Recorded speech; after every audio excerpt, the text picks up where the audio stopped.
Welcome to Rock Solid Radio. I'm Linda Hutchinson, the Executive Director of Rock Solid Families. And I'm Merrill Hutchinson, President of Rock Solid Families. And we are excited to have you join us as we talk all things faith, family, and fitness. A special thanks to Maxwell Construction and Mansfield Insurance Agency for their support of Rock Solid Radio, building a stronger community one family at a time.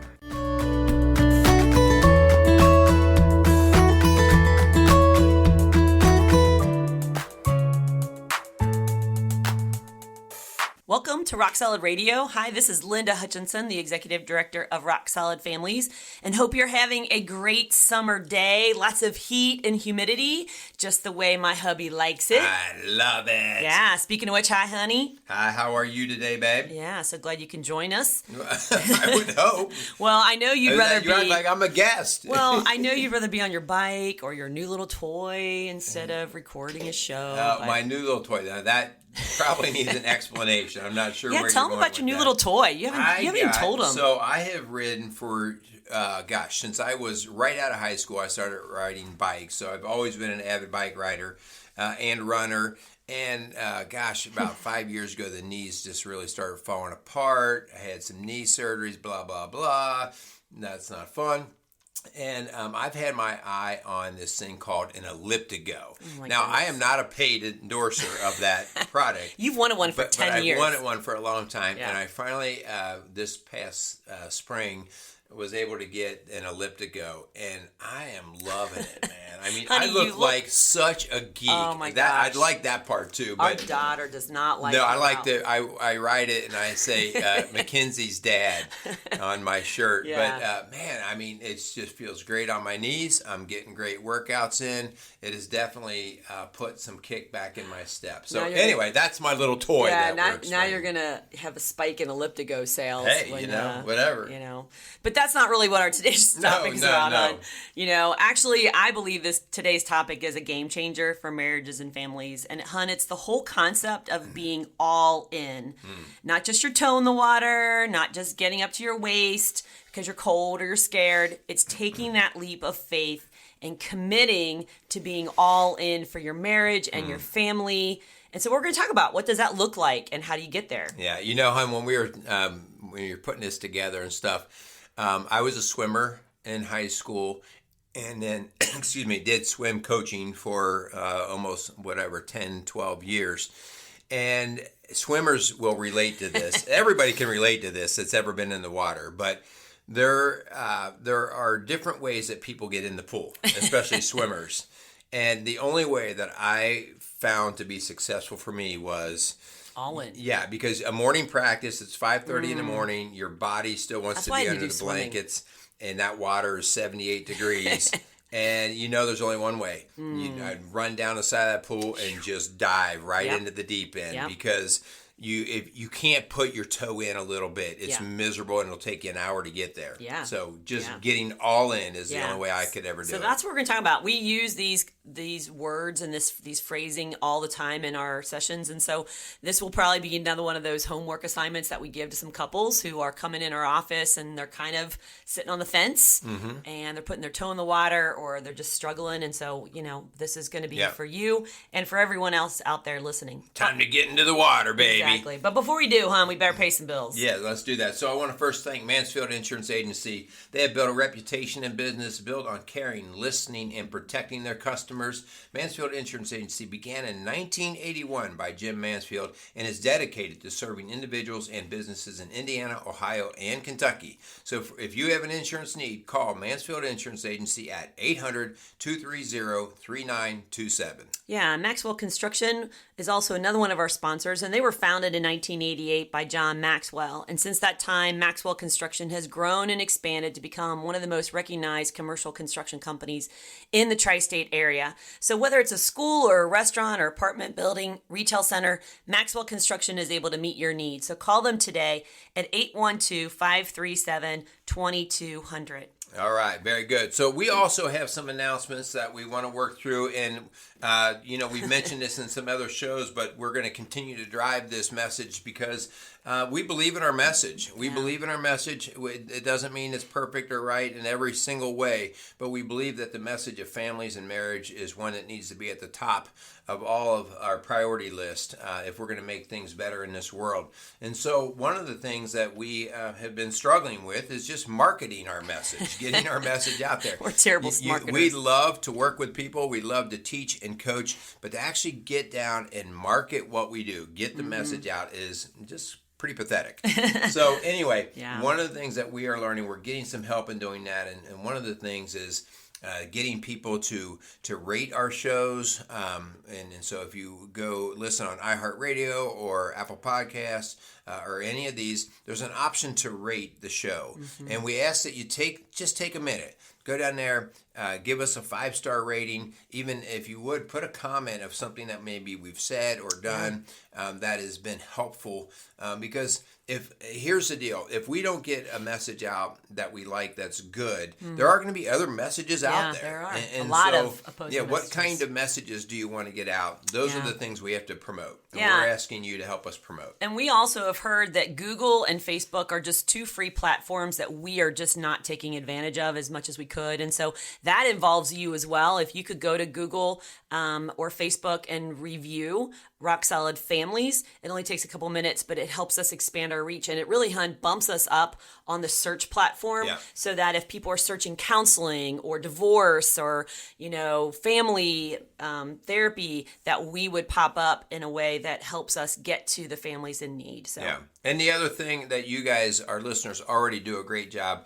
I would say, I don't have the exact statistic on this, but probably 80% of the people that come into our office have been referred by somebody else, somebody who's, knows us or has worked with us. And so we just ask you to keep, send folks to us. If you think that we could be helpful, that's certainly why we're here doing what we're doing. So send folks and keep that word of mouth going. Yeah. Hun, you said something just before that really hit me. And that is, if we don't share messages like Rock Solid Families, Rock Solid Radio, and this message today of being all in, the world has a much, much different message. And that's really why this topic, because we have seen the devastation and the destruction and really the distractions and the distorted messages out there about what a healthy family looks like, what a good marriage looks like. And, and we know the difference that happens when adults are all in. And so we just want to talk about that today. Yeah. So it's an important thing. When we teach our kids commitment and priorities, when we teach these things to our kids, hon, we tell our kids all the time, you need to get your priorities right, and then you need to make your commitments strong, and the idea that, if our kids start a sport or whatever, they're going to stay committed to it. And, we were coaches, hon. Yeah. There is nothing worse than an athlete that's halfway committed, half-hearted. And we see it in marriages. And again, not that this is the show for this, but we see that with people just living together, right? That one or both kind of have one, as you said before, one toe in the door or one toe out of the door, right? One foot in. Yeah. And so the lack of commitment, because marriage is hard, life is hard, and if you're not fully engaged with it, you're gonna flee. Yeah, and the Bible says, let your yes be yes and your no be no. And so to be kind of I've worked with couples, before that had their options available. For instance, they had an apartment waiting in case it didn't work. And it's like, man, you can't fully invest and trust your partner if there's an option, if there's a plan B out there. So I know when couples walk down the aisle and say, I do, that most of the time they have full intention, hon, and you know this, of being all in. They say those commitments, those vows of for better, for worse, for richer, for poorer, for sickness and in health. And it sounds so good in the moment and it feels so good to say. But man, are we really committed to living that way in our vows today? I'm not so sure. Yeah, I'm not so sure. And it's a lot of the world helping influence that. You think about prenups and things like that, and to not sign a prenup is naive, and because we want to take into consideration human behavior. And God's asking us, listen, are you going to have faith or not? You can trust me. And if you have to go into a relationship with a prenup, then the idea of that is you probably need to just keep on moving. Yeah. Okay, you need to keep moving down the road, because if there is that from the start that doubt, Yeah, then distrust. this is just not somebody you're going to be fully committed with both feet in the door. Yeah. So why isn't all in meaning all in anymore? And hun, I think that there are a lot of reasons, but one of them is that individuals are not seeing it modeled at home anymore. We are living in a throwaway society that there is always something shinier and better on the other side. You know this because we have this going on in our house right now. We don't even take time to fix things anymore. Our refrigerator, it's easier just to throw it away and get a new one. Well, it's a throwaway society, and fixing it sometimes costs more than the value of a new one. And so it's a throwaway, but it's also the idea that even sometimes we throw stuff away just because it can be working perfectly fine, but it doesn't seem to fit our need or our desire. Or there's a newer model out there. There's a newer model. Yeah. Like we see that with phones all the time, right? Yeah. We see it with cars even. And so there is a human nature to that. But when we understand when that becomes our habit of just always looking for something brighter, like you said, shinier, fancier, that can be dangerous when we're dealing with people. Yeah. And, so we're not seeing it modeled at home. And like you said, honey, even if it's things like joining a team, being committed to, your word, those are things that we have to model for our kids early so that they know that's important later on. But, hun, I know that there are a lot of people out there who are walking around with some really deep wounds and they have not healed them properly. They just keep running to the next relationship. Heck, I even have some couples who can't wait for the ink to dry on their separation or the divorce, and they're already putting their hook back in the water. They're on Tinder and Match.com and they're trying to catch a new fish. And I've seen even two people, hun, this blows my mind, that will agree just to give up and look for something better. Yeah. And they're ready for round 2 and 3 and 4, and it's sad. Well, and that, and we know from our work that if we come out of the relationship and we don't work on ourselves first, Amen. We're bringing a broken part into the next relationship, and the broken part is us. And that we're all broken, okay? Yeah. So that's not to be an insult. That is, okay, what is it about me that was either attracted to this person or this type of person? Because oftentimes, hon, you and I see patterns. Yes. Like we keep attracting this same type of personality. And so until we get that right, until we take the time to say, okay, wait, what's going on here? Right. Until we treat the base rather than the symptom, we are going to find ourselves in this trouble again. And so, hon, you're right. This idea of the divorce ink is not dry, and I'm on Match.com. A friend of ours recently told us the idea that he knew right off the bat he tried to date and stuff like that, and he said, I was just finding myself dating people that I just didn't want to be with. And he was kind of messy, and he made a commitment to say, I'm not dating anyone. And he went Are you talking about after a divorce? Right, after the divorce. And he went for like 3 years and didn't date anyone. And his idea was, I need to get myself right. I need to get my mind right. I need to know what I'm actually looking for and what I bring. And that was a pretty much of an awareness, a pretty cool thing for him to say, this, I need to get my act together. Yeah. And sometimes that means getting professional help. Yeah. Because you can't see it. You're so short-sighted, and you're so blinded by what your weaknesses are or what your voids are in your life that you're trying to fill with somebody or something. So you're just kind of kicking that can down the road. And so, hun, this isn't just about you. This is about your kids. Yeah. If you have children, what message does that send them? When things get tough, we just quit? Is that the message we want to send our kiddos? I'd rather you and your spouse sit down with your kids and say, hey, mom and dad are struggling and we're trying to work things out and we're getting help for that. And we don't have all the answers, but we're fighting. And that's a better message to send in reality than to them hide things and then all of a sudden, poof, they're done. Yeah. So I like that idea of the commitment to actually look within and say, I'm going to work on some things here. Yeah. It's the ownership part of this that is really difficult. But I need to I feel like I need to throw this in because we all have this in us, and that is this fleshly desire, these things we want to satisfy ourselves. And especially when we're hurting, like, we've all heard of emotional eating, right? Like, that's me. When someone's stressed or something, they go to something that feels good in the moment, and it might be alcohol, it might be food, it might be sex. And so when we are hurting, and this often happens after a breakup or separation, I still have a desire for sex. I still have a desire for entertainment and for fun.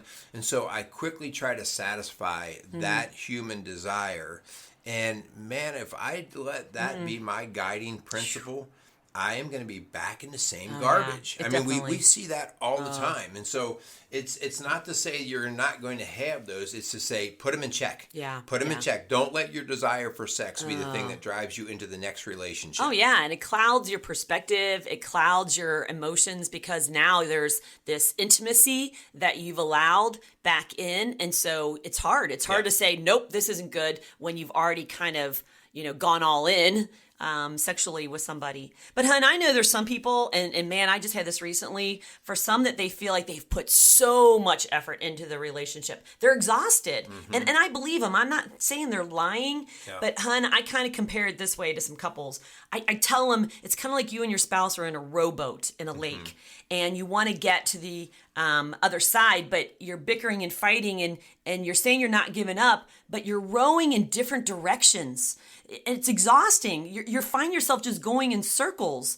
It's frustrating. It's exhausting. And that's where many couples are. And it's kind of like the crazy cycle of rowing. And they just went off that hamster wheel. Yeah. And one of the things that we like to pride ourselves on in our work when we see it actually happen. Careful with that word. Pride. Well, I know, but the movement towards this is the idea that, when you can get a couple agreeing to row in the same, when you can get them to see that's the pride that we have. Like, oh man, look at that! That you feel proud that you finally were able to get them to see it, and then all of a sudden that boat starts flying. Oh yeah, okay? and they're on fire. The reason is pride and arrogance. Pride and arrogance are the things that keep that boat spinning in a circle. And when I can drop my pride.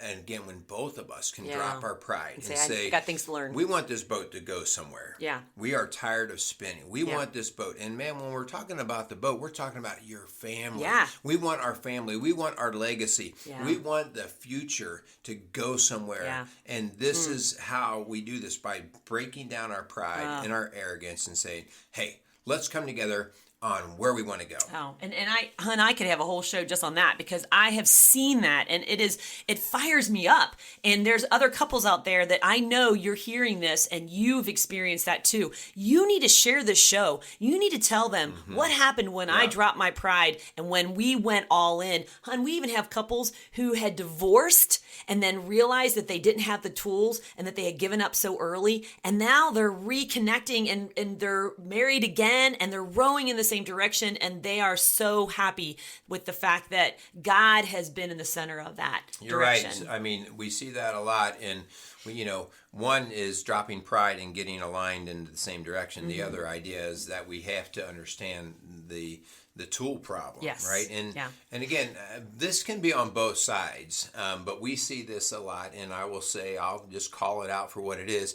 We see a lot of times men don't have the greatest communication tools, and because maybe it was never really taught, or they're just more quiet or passive in that way. Yeah. And again, this is you need to hear me loud and clear. I am not saying all men need to start being more women-like. No way. I mean, no. But what we need to do is acknowledge, okay, wait, what are my things holding me back? And I just met with a couple not too long ago, and he came out and he goes, I have a hard time saying what's on my mind. Like it doesn't come out the way I have it in my head.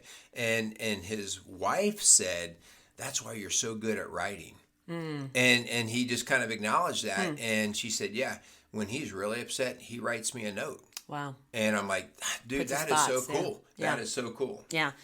So first, like you said, hun, for some, they've never seen it modeled, how to forgive, how to resolve conflict. I've actually had several couples that I'm working with that literally said, how do you get that? Because I've never seen that. And so that's where you say, okay, I'm going to get help. Yeah. I'm going to go to a pastor. I'm going to go to a counselor or a coach or a mentor, someone that can walk alongside you and help you get these tools, these relationship skills. Hun, and it's not just for marriage. It's for coworkers. It's for parenting. It's so many different areas of our lives that these are important. Yeah. So, don't give up. Right. And again, we always emphasize the idea that when you go get help, obviously we're coming from a Christian viewpoint here. You have to get help that doesn't just give you what you want to hear. You have to get help that challenges you. If you're getting help that basically pits you against your partner, well, they're wrong and you're right, and they just okay you. They're a yes man to whatever your concern is.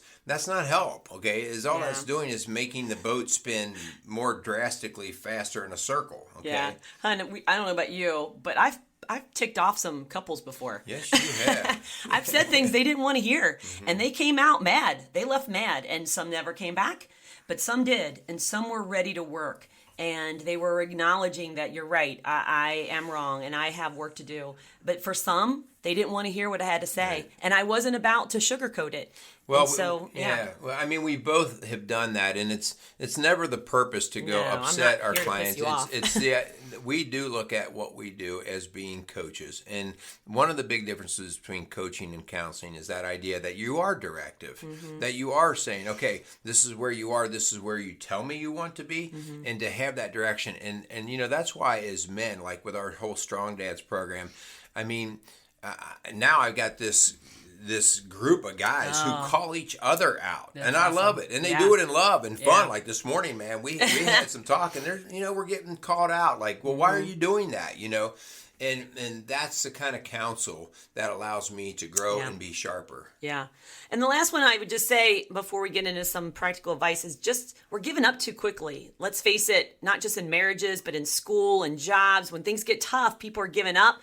Hun, remember the day when you used to admire and award folks who had been in a career for like 30 or 40 years, the same company, and they'd start to finish, they would retire there. Now we're replacing them and we're forcing them out for someone who's younger and cheaper. And, it's just sad. It's sad that our society is that way. And one of the things that we want to do, though, too, Hun, is I want to reward the person who's been in their job or career or marriage for 30 or 40 years, but I want them to be productive and fruitful in that, right? And so the idea that let's not just try to see if we can get 30 years Status in marriage. Quo. Let's see if we can make a great 30 years. Yeah. Let's see if we can make a great 30 years at work or a great 30, so that it's of value to you. Like, I have a lot of just greatness that comes into my life because invested. Yeah, you and I in the teaching world saw teachers who are close to retirement and they were just sitting there on their hands not doing anything, and it was frustrating to us. It's like, come on, dude, I know you're close to retirement, but you still got to put some effort into it. So there's both sides. Hun, before we go any further, I think there's a very important disclaimer here before we go any further, because there's folks out there who are going to listen to the show and who are going to say, you don't know my story. You don't know the abuse that was going on behind closed doors. And we don't know your story. And so before we go any further, we are not saying that being all in your marriage means that you have to live with abuse. Okay? Absolutely. Sexual abuse, physical abuse, emotional abuse, spiritual abuse. Those are things that are unacceptable in marriage or in any relationship.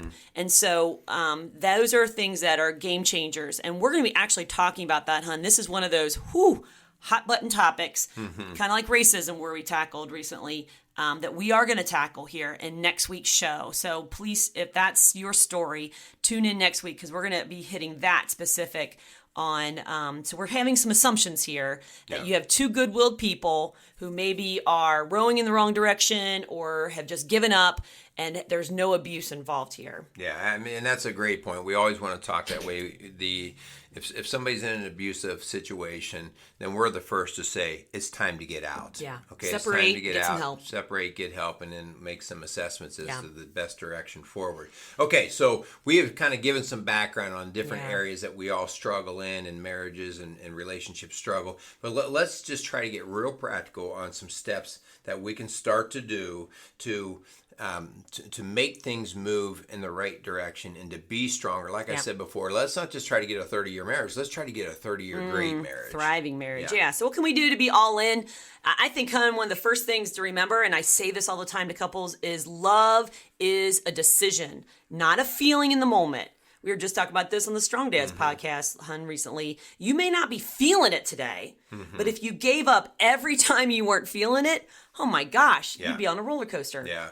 And Hun, I want to talk about this. You were really always big in this phrase, and I sort of just I heard you say it, but I understand it more now in terms of what I'm allowing my brain to entertain. Yeah. Okay, even if I don't say it out loud, I entertain certain thoughts. I allow them to happen, which the more I allow it, the more I get desensitized to it. And that is the whole idea of divorce.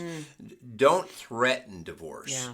Don't bring it up in your conversation. Don't use the word. And don't, just like we talk about with sexual thought and pornography and fantasy, you have to keep that captive. You have to arrest that. And so if your brain goes down wondering what it might be like to be divorced or to be with somebody else or how it could be better if you weren't with that person, that is a dangerous place to go. Because the more you do that, the easier it is to go down that road. So right off the bat, we want to throw an absolute in there and say, you know what, don't threaten divorce. Don't toss that word around like it's nothing. It's a big deal. And it's not just a big deal to your marriage, it's a big deal to your family. 2 Corinthians 10:5 says, take captive every thought and make it obedient to Christ. So is that obedient to Christ for you to entertain someone else or to threaten every time things get bad that you're leaving, you're packing up, again, if there's an abusive situation, yes, go and leave and separate and get some help.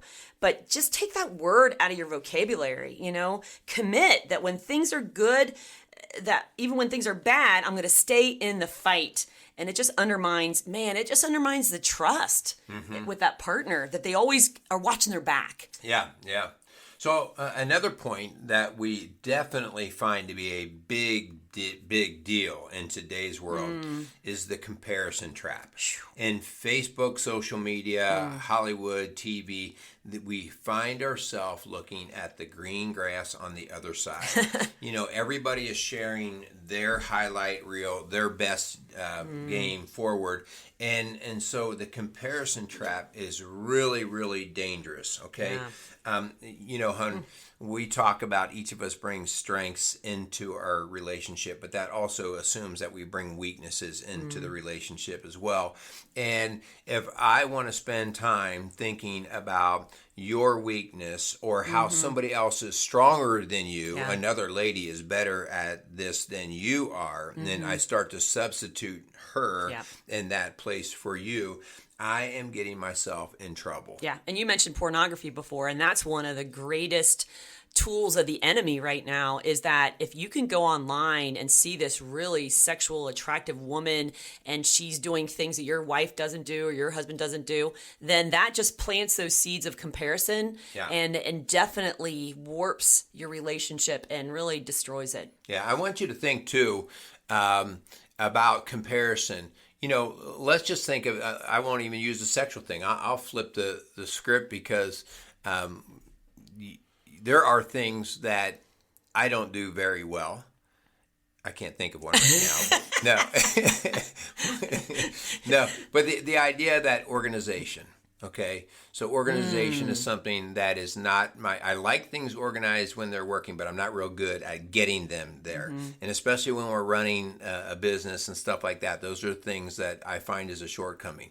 We have run into plenty of other people and other men that are better organizers than their desk looks a lot different than my yours desk does, right? is functional, Linda. You don't even let me clean it. Linda, no, you're like, don't touch it, don't Stay touch in it. your own lane. Yeah. But it would be very easy for you to go down that road after a moment of frustration, because maybe I've done something or left something in a way that left you flustered, and for you to say, I wish he was like, that phrase right there, I wish he was like, and you put that person in your mind, Wow. That is dangerous, okay? Yeah. Because one, I'm never going to be like, okay, because that's not me. That doesn't mean I can't improve in areas, okay? Right. It means I'm not that person. I am me.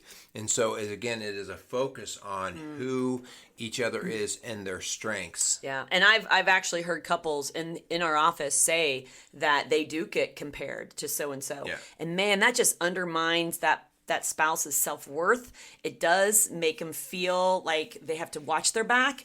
There puts that mistrust in there. So please do not say, "Wish you were like this," or "Why don't you do this?"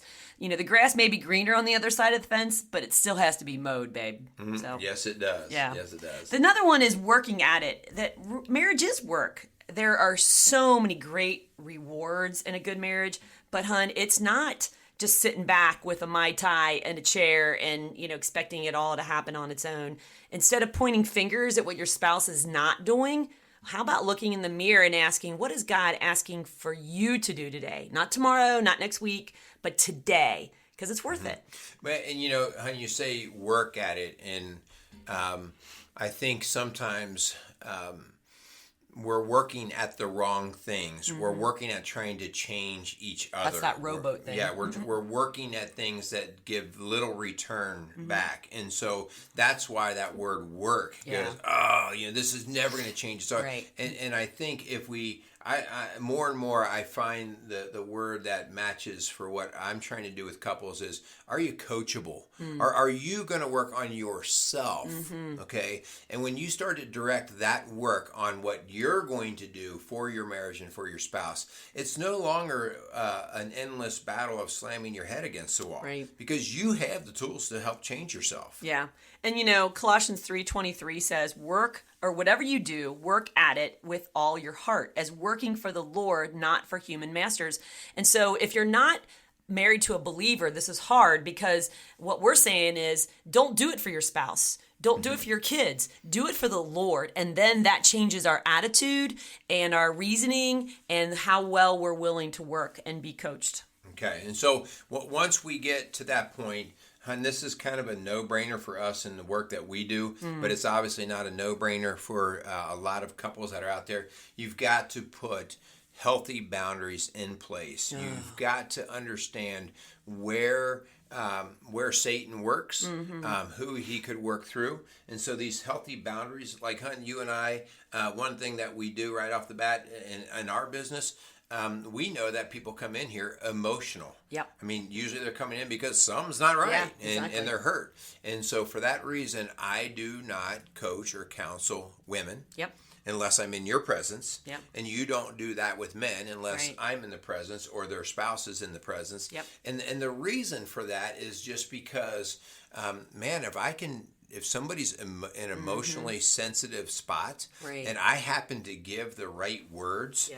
I become attractive, or they become attractive to me, and that is dangerous. Yep. It's dangerous whether I'm their coach or whether they seek it out to somebody, Right. their coworker. Oh, yeah. They get, oh man, he just listens to me. He says the right yeah. things. I feel better around him. Oh, yeah. That's a boundary that needs to be Oh, put yeah. up. I mean, you know, hun, boundaries are my thing, man. I am all about healthy I boundaries. know we have fences all over the yard. But it is Crazy. true. You know, people will tell us what our itching ears want to hear, and it fuels our disdain and our hate for our spouse if someone else is telling us that. You can be lured away from being all in. So please don't be alone with someone of the opposite sex. Don't travel with them. I don't care if your job says you have to. You get another job. Don't dine with someone or entertain someone of the opposite sex. Don't have them over your house when your spouse isn't home. Hun, those are just healthy habits that we established a long time ago that keeps ourselves out of that temptation. And I would have this conversation with your spouse now before things aren't going well, so that you can agree on this and go forward with this. Yeah, it also, there's a boundary for that, but there's also an openness in terms of being transparent. Yep. Phones need to be open with each Yep. other. Conversation needs to be open.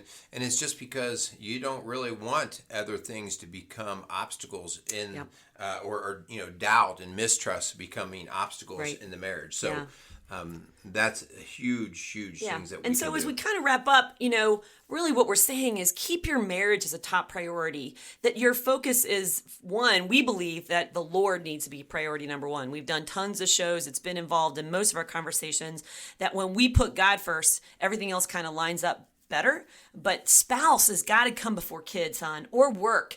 And our kids and our work are kind of the squeaky wheels sometimes, and they seem to get all this time and attention, and our spouse doesn't feel like you're all in, even though maybe you feel that way and think that way. If your actions don't show it, your spouse isn't going to feel it. And that doesn't mean giving your spouse everything they want. It means being or all their time. Or all their time, because we obviously have different things that pull us at different times in our life. But it's letting, and you said this too, letting your kids know that your spouse is the number one priority, one below God. And man, that the kids don't like to hear that, especially when they're young. And speaking that in front of your spouse, man, is very attractive to your spouse. They love that. It just kind of fills their heart. But hon, the bottom line as we wrap up is, please don't be a fence sitter. You can't kind of work at your marriage. It's kind of like your relationship with Jesus. It's either hot or cold. Lukewarm doesn't cut it. And the Bible even says, hon, that we are called the bride of Christ, and that he's the bridegroom. So our marriage is meant to be a microcosm of our relationship with Jesus. And so if you don't have that, if you don't even understand that, man, it does make marriage harder, because the world has a very different kind of representation of what marriage should look like. I love Revelation 3:15 through 16. Ooh, you do? I love it because it is one of the things that actually made me realize that I am conforming to the way of the world. This called me out. And it called me out. This is one of the verses that grabbed me and let me realize how much I'm letting comfort control my life. Comfort. And comfort is the work of Satan, okay? And so chapter 3, verses 15 and 16. I know your deeds, that you are neither cold nor hot. I wish you were either one or the other. So because you are lukewarm, neither hot nor cold, I am about to spit you out of my mouth. Yeah. But it's really, make a decision. Yeah. Make a decision, because riding the rail, being in the middle is you might think it's safe and comfortable, like, oh, I can make any choice I want in a minute. I got a plan B and a C. Yeah, it is a lack of commitment to both Christ and to your partner. Yeah. So get your foot back in the door, and then shut and lock the door for good. Tell your spouse, I'm all in. Show your spouse you're all in with your words and your actions. Hun, they have to match to build that trust with your partner and for them to feel safe and secure about your relationship. So, share the show with them. Maybe even private message them and say, you know what, I just listened to this and I just want you to know, if there was any doubt, I am all in. And man, that just brings such peace and trust into your relationship. Again, it just can't be words though. No, it's got, your action has to show it. Okay, so we need to wrap things up. So hopefully, if there's anything in this show that you felt like, man, this kind of hit home, please put it to work. Also, share it. Help somebody else out. If you feel like, man, this person could hear this right now, share the show. Also, we are always available for coaching or questions in any way. You can contact us at rocksolidfamilies.org or our phone number 812-576-7625. So we want to close out by saying thank you to Maxwell Construction and for Manfield Insurance Agency for coming alongside of us and continuing to allow us to do the work of getting this message out. So we thank them very much. Thanks to all of our sponsors and donors that just believe in our message, and we just can't do this without them. So thank you all very much. Hun, do your thing. Yeah, so much. Thank you for listening to Rock Solid Radio, building a stronger community, one family at a time. Have a great day. Thanks for joining us for another episode of Rock Solid Radio. For help or more information about what you've heard on today's show, contact us at rocksolidfamilies.org or call us at 812-576-ROCK. That's 812-576-ROCK. Again, a huge thanks to our sponsors, Maxwell Construction and Mansfield Insurance Agency. If you have questions you'd like answered on our show, or you want to chime in on something you heard, go to our Facebook page, Rock Solid Families. We'd love to hear from you. Don't forget to tune in next week for another episode of Rock Solid Radio. I'm Linda Hutchinson, and for my husband Merrill and I, thanks for tuning in to Rock Solid Radio, building a stronger community, one family at a time.